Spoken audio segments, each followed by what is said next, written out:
तो दोस्तों आज 25 नवंबर 2020 बुधवार का दिन हो चुका है। तो आइए फटाफट से बात कर लेते हैं आज के ताजा खबरों की और आज की बड़ी खबरों की। दोस्तों आज की बड़ी खबरों में एक बार फिर से चाइनीज ऐप्स को लेकर बड़ी खबर आई है। ताजा जानकारी के मुताबिक भारत सरकार ने एक बार फिर से 43 ऐप्स पर बैन लगा दिया है। तो सरकार ने किन 43 ऐप्स को बैन किया है, अभी हम आपको इस बारे में पूरी रिपोर्ट बताएंगे। इसके अलावा आज की बड़ी खबरों में बैंक ग्राहकों के लिए बड़ी खबर आई है। ताजा जानकारी के मुताबिक इस एक हफ्ते में 3 दिन तक बैंक बंद रह सकते हैं। तो ऐसा क्यों होगा, अभी हम आपको इसके बारे में भी बताएंगे। इसके अलावा आज की बड़ी खबरों में धर्म बदलने पर नए कानून लागू किए गए हैं। ताजा जानकारी के मुताबिक अगर कोई किसी का जबरदस्ती धर्म बदलवाता है तो अब उस पर कड़ी कार्रवाई की जाएगी। इसके अलावा जो लोग खुद ही अपना धर्म बदलना चाहते हैं तो अब उन लोगों को एक नए प्रोसेस से गुजरना होगा। धर्म बदलने के लिए अब सरकार को आवेदन देना होगा। तो धर्म बदलने को लेकर ये क्या पूरी रिपोर्ट आई है, अभी हम आपको इसके बारे में भी बताएंगे। इसके अलावा एक बार फिर से भयंकर चक्रवाती तूफान की खबर आई है। आपको बता दें इसकी वजह से कई सारी ट्रेनें भी रद्द कर दी गई हैं। तो ये तूफान कहां आने वाला है, अभी हम आपको इसके बारे में भी बताएंगे। इसके अलावा आज की बड़ी खबरों में लॉकडाउन को लेकर एक बड़ी खबर आई है। ताजा जानकारी के मुताबिक ये बताया गया है कि अगर देश में एक बार फिर से लॉकडाउन लगाया जाएगा तो इसका असर क्या होगा। दोबारा लॉकडाउन लगने का जो असर बताया गया है वो बेहद ही चिंताजनक है और खतरनाक भी है। तो दोस्तों आज की इस वीडियो में हम आपको इन्हीं सब महत्वपूर्ण खबरों के बारे में बताने वाले हैं। तो इसीलिए वीडियो को थोड़ा सा भी भगाए बिना ध्यान से आखिर तक देखें ताकि कोई भी जानकारी मिस ना हो। वीडियो में आगे जाने से पहले बस आपसे छोटी सी रिक्वेस्ट है कि आप इस वीडियो को लाइक कर दें और शेयर कर दें, क्योंकि आपका लाइक और शेयर करना ही हमारी मेहनत का फल होता है। तो आइए बिना देर किए चलते हैं सीधे आज की पहली बड़ी खबर की तरफ। और आज की पहली बड़ी खबर में सबसे पहले आपके लिए पेश है चीनी बीमारी का बिल्कुल ताजा अपडेट अपने भारत की तरफ से। जैसा कि आप देख सकते हैं अपनी स्क्रीन पर चीनी बीमारी का बिल्कुल ताजा अपडेट आपके सामने है। ताजा मिली जानकारी के मुताबिक एक बार फिर से 43,000 से ज्यादा नए मामले सामने आए हैं चीनी बीमारी के। और इन नए मामलों के आने के बाद अब हमारे भारत में चीनी बीमारी के टोटल मरीजों की संख्या 92,21,390 हो गई है। आपको बता दें कि इन टोटल मरीजों में से अभी तक 1,34,721 लोगों की जान जा चुकी है। बीते रोज भी लगभग 24 घंटे में 400 से ज्यादा लोगों की जान गई है चीनी बीमारी की वजह से। लेकिन अच्छी बात ये रही कि बीते रोज लगभग 24 घंटे में 37,000 से ज्यादा लोग ठीक भी हुए हैं। ठीक होने वाले टोटल लोगों की संख्या 46,40,965 हो गई है। यानी कि इतने सारे लोग टोटल मरीजों में से ठीक हो चुके हैं। इसके अलावा अब जो लोग बचे हैं, जिन लोगों का अभी भी इलाज चल रहा है, तो उनकी संख्या अब हमारे भारत में 4,43,618 हो गई है। बात करेंगे आज के अगले बड़े खबर की, तो केंद्र सरकार ने 43 मोबाइल ऐप पर लगाई रोक, सुरक्षा संप्रभुता के लिए बताया खतरा। जी हां, भारत सरकार यानी कि मोदी सरकार ने बीते मंगलवार को राष्ट्रीय सुरक्षा का हवाला देते हुए 43 मोबाइल ऐप पर एक बार फिर से प्रतिबंध लगा दिया है। यानी कि एक बार फिर से 43 मोबाइल ऐप को बैन कर दिया है। सरकार ने यह कदम सूचना प्रौद्योगिकी कानून की धारा 69A के तहत उठाया है। सरकार ने इस बारे में कहा है कि इन ऐप के खिलाफ ये कार्रवाई भारत की संप्रभुता, अखंडता, रक्षा, सुरक्षा और सार्वजनिक व्यवस्था के लिए पूर्वाग्रही गतिविधियों में संलग्न रहने की जानकारी के आधार पर की गई है। ताजा जानकारी के मुताबिक भारत सरकार ने कहा है कि ये 43 मोबाइल ऐप भारत की सुरक्षा के लिए खतरा पैदा करते थे और इसी की वजह से इन 43 मोबाइल ऐप को बैन कर दिया गया है। ताजा जानकारी के मुताबिक इन 43 ऐप में बड़े बड़े ऐप का नाम शामिल है, जैसे अलीबाबा, अली एक्सप्रेस, साथ ही में स्नैक वीडियो, कैम कार्ड। इसके अलावा भी और भी बड़े बड़े ऐप शामिल हैं। इन ऐप की लिस्ट आप कहां पर देख सकते हैं, अभी हम आपको इसके बारे में बताएंगे। लेकिन इससे पहले आइए जान लेते हैं आज की और भी बड़ी खबरें। बात करेंगे आज के अगले बड़े खबर की, तो इस हफ्ते में 3 दिन बैंक बंद रहेंगे। आइए बताएं ऐसा क्यों होगा। जी हां, इस समय बैंक में लगभग सभी लोगों का खाता है और रोजाना ही लगभग सभी लोगों को बैंकों का कोई न कोई काम पड़ता रहता है, चाहे पैसा जमा करने की बात हो या पैसा निकालने की बात हो या कोई बैंक से दूसरा काम हो। तो इसी के मद्देनजर आपको बता दें कि इस हफ्ते में कुल 3 दिन तक बैंक बंद रहेंगे, 26 नवंबर को, 28 नवंबर को और 29 नवंबर को। ताजा जानकारी के मुताबिक 26 नवंबर को पूरे भारत में सेंट्रल ट्रेड यूनियन की हड़ताल है और इसी की वजह से 26 नवंबर को बैंक बंद रहेंगे। इसके अलावा 28 नवंबर को इस महीने का चौथा शनिवार है, तो 28 नवंबर को इसलिए बैंक बंद रहेगा और 29 नवंबर को रविवार होने के कारण बैंक बंद रहेंगे। बात करेंगे आज के अगले बड़े खबर की, तो 1 जनवरी से लैंडलाइन से मोबाइल पर कॉल करने पर 0 लगाए बिना नहीं होगी बात। जी हाँ, देश भर में लैंडलाइन से मोबाइल फोन पर कॉल करने के लिए ग्राहकों को 1 जनवरी 2020 से नंबर से पहले 0 यानी कि 0 लगाना अनिवार्य होगा। जो भी लोग लैंडलाइन से मोबाइल फोन पर कॉल करेंगे तो उन लोगों को मोबाइल नंबर से पहले 0 का इस्तेमाल करना होगा, तभी कॉल लग पाएगी। दूरसंचार विभाग ने इससे जुड़े ट्राई के प्रस्ताव को स्वीकार कर लिया है। ताजा जानकारी के मुताबिक ऐसा होने से दूरसंचार सेवा प्रदाता कंपनियों को ज्यादा नंबर बनाने की सुविधा मिलेगी। बात करेंगे आज के अगले बड़े खबर की, तो लव जिहाद पर सख्त हुई सरकार, नया अध्यादेश हुआ मंजूर। आइए बताएं इसके बारे में। जबरदस्ती धर्म बदलवाने पर दी जाएगी कड़ी सजा। जी हां, धर्म बदलने के कानून को लेकर देश के कई राज्यों में इस पर काम चल रहा है। ताजा जानकारी के मुताबिक यूपी सरकार ने जबरदस्ती धर्म बदलवाने के लिए कड़े कड़े नियम का इंतजाम किया है। ताज़ा जानकारी के मुताबिक झांसा देकर या झूठ बोलकर या किसी तरीके से धोखा देकर धर्म परिवर्तन यानी कि धर्म बदलवाने पर कड़ी सजा दी जाएगी। ताज़ा जानकारी के मुताबिक अगर सिर्फ शादी के लिए लड़की का धर्म बदला गया तो ऐसी शादी न केवल अमान्य घोषित कर दी जाएगी बल्कि धर्म परिवर्तन करवाने वालों को 10 साल तक की जेल की सजा भुगतनी पड़ सकती है और साथ ही में 25,000 रुपए तक का जुर्माना भी देना पड़ सकता है। यानी ताज़ा जानकारी के मुताबिक किसी का धर्म सिर्फ इसलिए बदलवाया जाएगा कि उससे शादी करनी है तो ऐसी शादी मान्य नहीं होगी सरकार की नजर में। नया कानून अमल में आने के बाद प्रदेश में बलपूर्वक यानी कि जबरदस्ती धर्म बदलवाने पर या झूठ बोलकर धर्म बदलवाने पर या किसी चीज का लालच देकर धर्म बदलवाने पर या किसी भी तरीके से धोखा देकर धर्म बदलवाने पर कड़ी कार्रवाई की जाएगी और ये एक गैर जमानती अपराध होगा यानी कि इस अपराध में जमानत भी नहीं मिलेगी। ताज़ा जानकारी के मुताबिक किसी का धर्म बदलवाया गया तो ये एक संज्ञेय अपराध माना जाएगा। ये एक गैर जमानती अपराध होगा और प्रथम कैटेगरी मजिस्ट्रेट के न्यायालय में मुकदमा चलेगा। दोषी को 1 साल से लेकर 5 साल तक की सजा हो सकती है और साथ ही में 15,000 रुपए का जुर्माना भी लग सकता है। आपको बता दें ये जेल की सजा और जुर्माना SC और ST के मामले में ज्यादा हो सकती है। अनुसूचित जाति या जनजाति में अगर ऐसा करवाया जाता है तो दोषी को 10 साल तक की सजा हो सकती है और 25,000 रुपए का जुर्माना हो सकता है। अब यहाँ पर एक सबसे बड़ा सवाल ये उठता है कि अगर कोई खुद ही अपना धर्म बदलवाना चाहता है तो उसे क्या करना होगा। नए कानून में धर्म बदलने के सभी पहलुओं पर प्रावधान तय किए गए हैं। ताज़ा रिपोर्ट के मुताबिक इसके अनुसार धर्म बदलने का इच्छुक होने पर संबंधित पक्षों को तय प्रारूप से जिला मजिस्ट्रेट को 2 महीने पहले सूचना देनी होगी और धर्म बदलने के लिए आवेदन करना होगा।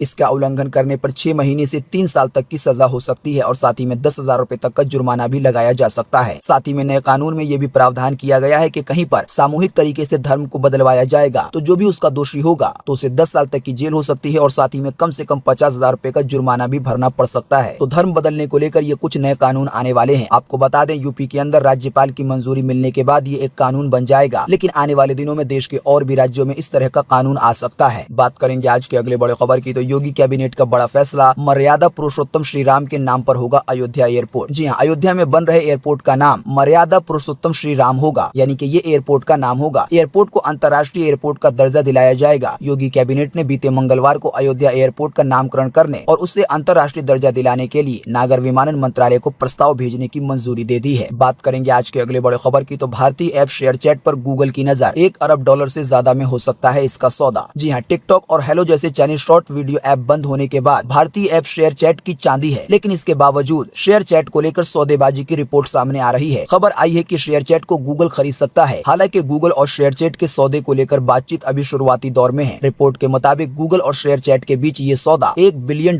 से ज्यादा में हो सकता है। कहा जा रहा है कि शेयर चैट के फाउंडर इसका कुछ हिस्सा अपने पास रखकर ज्यादातर हिस्सा गूगल को बेच देंगे और फिर जो शेयर चैट ऐप है वो गूगल कंपनी का हो जाएगा। हालांकि दोनों ही कंपनियों की तरफ से कोई आधिकारिक बयान नहीं आया है, लेकिन जानकारी के मुताबिक ये उम्मीद की गई है कि जल्दी इसके बारे में आधिकारिक घोषणा की जाएगी और फिर लोगों को ये पता चलेगा कि शेयर चैट गूगल कंपनी खरीद रही है। बात करेंगे आज के अगले बड़े खबर की तो पबजी जैसे गेम को पछाड़ते हुए गरेना फ्री फायर बना mobile game of the year. जी हाँ, भारत में PUBG mobile game, call of duty, Asphalt 9 जैसे गेम काफी ज्यादा लोकप्रिय हैं और पसंद किए जाते हैं, लेकिन इसके बावजूद सभी गेम को पछाड़ते हुए Garena free fire mobile game ने गेम ऑफ द ईयर का खिताब जीता है। यानी कि इस साल में इस गेम को सबसे अच्छा माना गया है। फ्री फायर गेम को साल 2020 का ई सपोर्ट खिताब मिला है। Mobile game of the year award पाने के बाद फ्री फायर ने अपने फेसबुक पेज पर जश्न मनाते हुए गेम के प्लेयर का शुक्रिया अदा किया है। फ्री फायर की लोकप्रियता का सबसे बड़ा कारण ये रहा है कि फ्री फायर कम स्टोरेज के साथ और बजट वाले फोन में भी आसानी से चल जाता है। बात करेंगे आज के अगले बड़े खबर की तो तमिलनाडु और पुडुचेरी तट से आज टकरा सकता है चक्रवाती तूफान, प्रशासन हुआ अलर्ट। जी हाँ, बंगाल की खाड़ी के ऊपर बना गहरे दबाव का क्षेत्र चक्रवात अब निवार का रूप लेने वाला है, यानी कि चक्रवाती तूफान का रूप लेने वाला है और इसके बुधवार को भारी तूफान के रूप में तमिलनाडु और पुडुचेरी के तट से टकराने की आशंका है। तूफान के मद्देनजर तमिलनाडु और पड़ोसी केंद्र शासित प्रदेश पुडुचेरी का प्रशासन को अलर्ट पर रखा गया है और जो इलाके सुरक्षित नहीं है वहाँ से लोगों को निकालने के उपाय किए गए हैं। मौसम विभाग ने बीते रोज मंगलवार को बताया कि जो निवार नाम का चक्रवाती तूफान है तो ये आज बुधवार को चेन्नई से 50 किलोमीटर दूर राज्य के मामल्लापुरम और पुडुचेरी के कराईकल तट से बुधवार देर शाम भारी तूफान के रूप में टकरा सकता है। आपको बता दें, अगर कोई तूफान बहुत ज्यादा खतरनाक होता है तो इसका असर भारत के अंदरूनी राज्य में भी देखने को मिलता है। दोस्तों, तूफान की इस रिपोर्ट के साथ आइए आपको बता देते हैं आज के मौसम समाचार भी। जैसा कि आप देख सकते हैं कि आज 25 नवंबर 2020 के लिए मौसम का पूर्वानुमान जारी किया गया है पूरे भारत के लिए और बताया गया है कि पूरे भारत में मौसम का क्या हाल रहेगा आज 25 नवंबर 2020 को। स्काईमेट वेदर की ये रिपोर्ट है। ताजा जानकारी के मुताबिक अगले 24 घंटे के दौरान तटीय तमिलनाडु और उत्तरी तमिलनाडु के साथ साथ दक्षिणी आंतरिक कर्नाटक, रायलसीमा और आंध्र प्रदेश के दक्षिणी तटीय भागों में भारी से बहुत ज्यादा भारी बारिश होने की संभावना है, यानी कि मूसलाधार बारिश। इसके अलावा जम्मू कश्मीर से लेकर हिमाचल प्रदेश और उत्तराखंड तक हल्की से मध्यम बारिश हो सकती है और साथ ही में बर्फबारी की भी आशंका है। कहीं कहीं पर भारी बारिश की भी चेतावनी जारी की गई है। इसके अलावा पंजाब और हरियाणा के साथ साथ उत्तर पश्चिमी उत्तर प्रदेश के भी कुछ हिस्सों में हल्की बारिश होने के आसार हैं। इसके अलावा उत्तर पश्चिमी मैदानी इलाकों में पहाड़ी राज्यों में न्यूनतम तापमान में वृद्धि हो सकती है, यानी कि ठंड और ज्यादा बढ़ेगी। बात करेंगे आज के अगले बड़े खबर की, तो दक्षिणी रेलवे ने निवार चक्रवाती तूफान के चलते कैंसिल किए कई ट्रेन आज 25 नवंबर को नहीं चलेंगी। जी हाँ, हम आपको पहले ही बता चुके हैं कि आज 25 नवंबर 2020 को एक भयंकर चक्रवाती तूफान तमिलनाडु के तट से टकराने वाला है। आपको बता दें, इसी के मद्देनजर साउथर्न रेलवे ने 12 जोड़ी ट्रेनों को कैंसिल कर दिया है। कौन कौन सी ट्रेनें कैंसिल की गई हैं, इसकी जानकारी आपकी स्क्रीन पर है, आप वीडियो को पॉज करके देख सकते हैं। बात करेंगे आज के अगले बड़े खबर की, तो आ गया अक्टूबर 2020 का परीक्षा शेड्यूल। NIOS में रजिस्ट्रेशन हुए शुरू। जी हाँ, national institute of open schooling यानी कि NIOS ने अक्टूबर 2020 की कक्षा 10वीं और 12वीं बोर्ड परीक्षाओं का शेड्यूल जारी कर दिया है। इसके लिए NIOS की आधिकारिक वेबसाइट nios.ac.in पर रजिस्ट्रेशन की प्रक्रिया भी शुरू कर दी गई है। जिन लोगों को पता नहीं है उन्हें हम बता दें कि जो लोग रेगुलर पढ़ नहीं पाते हैं तो वो लोग ओपन स्कूलिंग से 10वीं और 12वीं बिल्कुल आसानी से कर सकते हैं बिना स्कूल जाए, लेकिन आपको एग्जाम देना होगा और इसकी तैयारी आप ट्यूशन वगैरह लगाकर कर सकते हैं। जानकारी के मुताबिक NIOS द्वारा जारी शेड्यूल के अनुसार सेकेंडरी यानी कि 10वीं और सीनियर सेकेंडरी यानी कि 12वीं की परीक्षाएं जनवरी और फरवरी 2021 में ली जाएंगी। इसकी पूरी डेट शीट जल्द ही बोर्ड की वेबसाइट पर जारी की जाएगी। 23 नवंबर 2020 से रजिस्ट्रेशन की प्रक्रिया शुरू हो गई है। रजिस्ट्रेशन करने की अंतिम तारीख 10 दिसंबर 2020 है। 100 रुपए की लेट फीस के साथ 15 दिसंबर 2020 तक आवेदन किया जा सकता है। इसके अलावा 1500 रुपए की लेट फीस के साथ 21 दिसंबर 2020 तक रजिस्ट्रेशन हो सकते हैं। बाकी अधिक जानकारी आपको मिलेगी NIOS की वेबसाइट पर। बात करेंगे आज के अगले बड़े खबर की, तो दुनिया के दूसरे सबसे अमीर व्यक्ति बने एलन मस्क बिल गेट्स को किया पीछे। जी हाँ, टेस्ला कंपनी के प्रमुख और अरबपति एलन मस्क ने माइक्रोसॉफ्ट के संस्थापक बिल गेट्स को दुनिया के दूसरे सबसे अमीर आदमी के पद से हटा दिया है, यानी कि पछाड़ दिया है। 49 वर्षीय मस्क बीते 2 सप्ताह में 5वें नंबर से दूसरे पर आ गए हैं। उनकी नेटवर्थ 7.2 अरब डॉलर से बढ़कर 127.9 अरब डॉलर हो गई है। ये वृद्धि उनकी कंपनी टेस्ला के शेयरों में हुए भारी उछाल की वजह से आई है, यानी अब दुनिया के दूसरे सबसे अमीर व्यक्ति है एलन मस्क। आपको बता दें, जो पेपल कंपनी है तो उनके फाउंडर में भी एलन मस्क का नाम आता है। इसके अलावा एक स्पेस एक्स कंपनी है तो वो भी एलन मस्क की है। आपको बता दें, एलन मस्क आने वाले फ्यूचर में चाहते हैं कि लोग बिल्कुल आसानी से दुनिया के बाहर अंतरिक्ष में घूमने जा पाएं और इस पर उनकी कंपनी काम भी कर रही है। साथ ही में आपको बता दें कि एलन मस्क की कंपनी स्पेस एक्स अमेरिकी स्पेस एजेंसी नासा के साथ मिलकर भी काम करती है। बात करेंगे आज के अगले बड़े खबर की, तो दिल्ली के उप मुख्यमंत्री मनीष सिसोदिया बोले, जब तक वैक्सीन नहीं तब तक स्कूल नहीं। जी हाँ, दिल्ली में लगातार चीनी बीमारी के मामले बढ़ते जा रहे हैं, वहीं स्कूल खोलने को लेकर भी लगातार सरकार से सवाल किए जा रहे हैं। इसी बीच एक प्राइवेट टीवी चैनल को दिए गए बयान में दिल्ली के उप मुख्यमंत्री मनीष सिसोदिया ने कहा है कि जब तक वैक्सीन नहीं आएगी, यानी कि जब तक चीनी बीमारी की दवा नहीं आएगी, तब तक स्कूल नहीं, यानी कि तब तक स्कूल नहीं खोले जाएंगे। सिसोदिया ने कहा कि इस वक्त स्कूल शुरू करना बच्चों को चीनी बीमारी की तरफ ले जाने जैसा है। उन्होंने कहा कि केंद्र सरकार से हमें सहयोग मिला है और हम भी सहयोग कर रहे हैं। आगे उन्होंने कहा कि इस समय आपस में लड़ने से बेहतर होगा कि हम लोग मिलकर चीनी बीमारी से लड़ें। तो दिल्ली सरकार ने लगभग ऐसा फैसला ले लिया है कि जब तक चीनी बीमारी की दवा नहीं आएगी तो तब तक स्कूल वगैरह नहीं खोले जाएंगे। दोस्तों, अगली खबर के बारे में बताने से पहले आपके लिए एक बड़ा सर्वे और एक बड़ा सवाल। अगर आप इसमें हिस्सा लेंगे और इस सवाल का जवाब देंगे तो इससे बहुत कुछ पता चलेगा पूरे देश के लिए। दोस्तों, अभी हमने आपको थोड़ी देर पहले धर्म बदलने के कानून को लेकर नए नियम बताए जो कि जल्दी देश के कई राज्यों में आ सकते हैं। तो आप हमें इसी वीडियो के नीचे कमेंट बॉक्स में कमेंट करके बताएं कि जबरदस्ती धर्म बदलवाने पर सरकार की तरफ से ये जो नियम लागू किए जा रहे हैं, सख्त कार्रवाई के सजा भी दी जाएगी और जुर्माना भी लगेगा। और साथ ही में जो लोग खुद से धर्म बदलना चाहते हैं तो अब उन लोगों को सरकार को आवेदन करना होगा, तभी कोई अपना धर्म बदल पाएगा। तो आप हमें इसी वीडियो के नीचे कमेंट बॉक्स में कमेंट करके बताएं कि धर्म बदलने को लेकर ये जो नियम कानून बनाए गए हैं, ये आपकी राय के हिसाब से सही है या गलत है। तो फटाफट से आप अपना जवाब इसी वीडियो के नीचे कमेंट बॉक्स में लिखें अपने पर्सनल राय के साथ। धर्म बदलने कानून को लेकर अगर आपका कोई सवाल है, कोई सुझाव है, तो आप उसको भी इसी वीडियो के नीचे कमेंट बॉक्स में लिख सकते हैं। आप अपनी जो भी बातें कमेंट बॉक्स में लिखेंगे तो वो हजारों लोगों तक नहीं बल्कि लाखों लोगों तक पहुंच सकती है। दोस्तों, इसके अलावा हम आपको एक और जानकारी दे दें कि इसी वीडियो के नीचे डिस्क्रिप्शन में हम आपको एक लिंक देंगे जिसके जरिए आप उन 43 ऐप की लिस्ट देख पाएंगे जिनको सरकार ने अभी हाल ही में बैन कर दिया है। लिंक द्वारा आपको उन 43 ऐप के नाम पता चल जाएंगे जो कि अब बैन हो चुके हैं। बात करेंगे आज के अगले बड़े खबर की, तो एक और लॉकडाउन लगा तो क्या होगा, अमर उजाला पर बताए गए हैं ऐसे सवाल के जवाब। जी हाँ, जैसा कि आप जानते हैं कि जब हमारे देश में पहली बार चीनी बीमारी का मामला आया था तो एहतियात के तौर पर भारत सरकार ने पूरी तरीके से भारत में लॉकडाउन लगा दिया था। लेकिन लॉकडाउन लगाने की वजह से बहुत सारे लोग बेरोजगार हुए, कई लोगों की जान गई और इसके अलावा भी कई सारी परेशानियां हमें देखने को मिली। लेकिन अब यहाँ पर एक बड़ा सवाल ये है कि अगर दोबारा लॉकडाउन लग जाएगा तो क्या होगा। जैसा कि आप जानते होंगे कि चीनी बीमारी के मामले एक बार फिर से हमारे देश के कई राज्यों में बढ़ने लगे हैं और इसी की वजह से कई जगहों पर प्रतिबंध लगा दिया गया है। हालांकि राज्य सरकारों का ये कहना है कि ये लॉकडाउन नहीं है, बस ये नियम को कड़ा किया गया है। लेकिन फिलहाल अभी सिर्फ ये सोच कर देखा जाए कि अगर दोबारा लॉकडाउन लगेगा तो फिर क्या होगा। ताज़ा जानकारी के मुताबिक अमर उजाला की रिपोर्ट में बताया गया है कि कोरोना के बढ़ते मामले को देखते हुए अगर देश में एक बार फिर से नया लॉकडाउन होता है तो कई ऐसे सेक्टर तबाह हो जाएंगे जो कि अब तक उबर नहीं पाए हैं। यानी जब पहली बार लॉकडाउन लगा था तो बहुत सारी ऐसी कंपनियां थी जो कि बहुत ज्यादा घाटे में चली गई थी और वो लोग अभी भी घाटे में चल रही हैं। और इसी के बीच अगर एक बार फिर से लॉकडाउन लगेगा तो ऐसे सेक्टर, ऐसी कंपनियां, ऐसी फैक्ट्रियां घाटे से उबर नहीं पाएंगी। ऐसे में अगर डिमांड और सप्लाई प्रभावित होती है तो इसका सीधा असर अर्थव्यवस्था पर पड़ेगा, साथ ही में लोगों की इनकम पर भी इसका असर पड़ेगा और जो हिसाब किताब है वो पूरी तरीके से गड़बड़ा जाएगा। दोस्तों, हम आपको बता दें कि किसी भी चीज की सप्लाई प्रभावित होने से उसके रेट वगैरह भी बढ़ सकते हैं, यानी कि महंगाई वगैरह भी आ सकती है। दोबारा लॉकडाउन का हमारे देश पर काफी ज्यादा गहरा और खतरनाक असर पड़ेगा। शायद यही वो बात है जिसकी वजह से भारत सरकार या राज्य की सरकारें एक बार फिर से लॉकडाउन लगाने से पीछे हट रही हैं। बात करेंगे आज के अगले बड़े खबर की, तो नाइट कर्फ्यू में भी चलेंगी बसें, हर रविवार को बंद रहेंगे बाजार। जी हाँ, चीनी बीमारी के बढ़ते मामले को देखते हुए हिमाचल के सभी जिलों में हर रविवार को बाजार बंद रहेंगे, केवल आवश्यक वस्तुओं की दुकानें खुलेंगी। कैबिनेट की बैठक के दूसरे दिन ही सरकार ने ये फैसला लिया है कि नाइट कर्फ्यू में सरकारी और प्राइवेट बसें प्रदेश के अंदर और बाहर चल सकेंगी। अभी हाल ही में ये अनुमान लगाया गया था कि जब हिमाचल प्रदेश में नाइट कर्फ्यू लगा दिया गया है तो पूरे देश के राज्यों से जो भी बसें हिमाचल में जाएंगी तो उनकी सेवाएं बंद हो सकती हैं, यानी कि प्रभावित हो सकती हैं। हालांकि अब राज्य की सरकार ने कह दिया है कि नाइट कर्फ्यू होने के बावजूद प्रदेश के अंदर सरकारी और प्राइवेट बसें आ सकती हैं या जा सकती हैं। कर्फ्यू वाले जिले में यात्रियों का टिकट ही बतौर पास चलेगा, यानी कि यात्रियों के पास जो टिकट होगा तो वो असल में उनका एक पास ही माना जाएगा। अगर आपको पता नहीं है तो हम आपको बता दें कि हिमाचल प्रदेश के 4 जिलों में, जिनमें आता है शिमला, मंडी, कुल्लू और कांगड़ा, यहाँ पर रात 8 बजे से लेकर सुबह 6 बजे तक कर्फ्यू रहेगा और ऐसी व्यवस्था 15 दिसंबर 2020 तक लागू रह सकती है। बात करेंगे आज के अगले बड़े खबर की, तो एक बार फिर से सस्ता हुआ सोना चांदी, आइए बताएं ताजा भाव। जी हाँ, बीते रोज मंगलवार को राजधानी दिल्ली में एक बार फिर से सोने पर 1049 रुपए की गिरावट दर्ज हुई और इस गिरावट के बाद अभी 10 ग्राम सोने की कीमत राजधानी दिल्ली में 48,569 रुपए है। अगर बात की जाए चांदी की, तो चांदी के दाम में भी 1588 रुपए की गिरावट दर्ज हुई और अभी 1 किलो चांदी की कीमत राजधानी दिल्ली में HDFC सिक्योरिटीज के अनुसार 59,301 रुपए है। बात करेंगे आज के अगले बड़े खबर की, तो 10वीं पास के लिए UICIL में निकली है कई पदों पर वैकेंसी। जी हाँ, अगर आप सिर्फ 10वीं पास हैं तब भी आप चाहते हैं कि आपको कोई अच्छी नौकरी मिल जाए तो आपको बता दें कि UCIL यानी कि यूरेनियम कॉर्पोरेशन ऑफ इंडिया ने कई पदों पर भर्तियां निकाली हैं, जिनमें आप 10 दिसंबर 2020 तक आवेदन कर सकते हैं। इसके अलावा आपको बता दें कि NTPC डिप्लोमा में भी इंजीनियर के पदों पर वैकेंसी निकाली गई है। इस वैकेंसी में आवेदन करने की अंतिम तारीख 12 दिसंबर 2020 है। तो दोस्तों, अभी हमने आपको 2 तरह की वैकेंसी के बारे में बताया है। इसके लिए हम आपको इसी वीडियो के नीचे डिस्क्रिप्शन में एक लिंक देंगे, जिस पर आप क्लिक करके इन दोनों ही वैकेंसी के बारे में अधिक जानकारी प्राप्त कर पाएंगे। आप जान पाएंगे कि कैसे अप्लाई करना है, कहां से अप्लाई करना है, कौन लोग अप्लाई कर सकते हैं। ये टोटल जानकारी आपको लिंक द्वारा मिलेगी। तो दोस्तों, आज 25 नवंबर 2020 की यही ताजा खबरें थी और महत्वपूर्ण खबरें थी। उम्मीद करते हैं इससे आपको काफी कुछ जानकारी मिली होगी। हम बस इसके बदले में आपसे इतना ही चाहते हैं, आप इस वीडियो को लाइक कर दें और शेयर कर दें, क्योंकि आपका लाइक और शेयर करना ही हमारी मेहनत का फल होता है। वीडियो देखने के लिए आपका बहुत बहुत धन्यवाद। Thanks for watching.